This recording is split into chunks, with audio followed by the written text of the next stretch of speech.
గంగా నదిలో అస్థికలు ఎందుకు కలుపుతారో ఇప్పుడు మనం క్లుప్తంగా చూద్దాం. ఇది కేవలం ఒక ఆచారం మాత్రమే కాదు. నిజానికి ఇదొక రాజు తన పూర్వీకులకు మోక్షం అంటే ఈ జనన మరణ చక్రం నుంచి విముక్తినివ్వడానికి చేసిన ఒక అద్భుతమైన ప్రయాణం. మొదటగా ఈ కథ ఒక శాపంతో మొదలవుతోంది. సాగర చక్రవర్తికి 60,000 మంది కుమారులుండేవారు. వాళ్లు తపస్సులో ఉన్న కపిల మహర్షిని అవమానించడంతో ఆయన కోపంతో వాళ్లందర్నీ భస్మం చేసేశాడు. దీంతో వాళ్ల ఆత్మలు మోక్షం లేకుండా పాతాళలోకంలో చిక్కుకుపోయాయి. రెండవది భగీరథుని గొప్ప ప్రయత్నం. తన పూర్వీకులను ఎలాగైనా కాపాడాలని భగీరథుడు స్వర్గంలో ఉన్న గంగను భూమిమీదికి తీసుకురావడానికి బ్రహ్మదేవుని కోసం చాలా కఠోరమైన తపస్సు చేశాడు.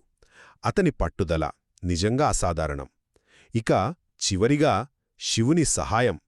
అయితే ఒక సమస్య ఉంది. గంగ నేరుగా భూమిమీద పడితే ఆ వేగానికి భూమి బద్దలైపోతుంది. అప్పుడు భగీరథుని ప్రార్థన విని శివుడు గంగను తన జటాజూటంలో అంటే తన జుట్టుముడిలో బంధించి నెమ్మదిగా భూమిపైకి వదిలాడు. ఆ పవిత్ర జలాలు పాతాళానికి చేరడంతో భగీరథుని పూర్వీకులందరికీ విముక్తి లభించింది. ఆనాటి భగీరథుని ఆ గొప్ప ప్రయత్నం వల్లే నేటికీ గంగలో అస్థికలను కలపడం మోక్షానికి మార్గమని హిందువులు నమ్ముతారు.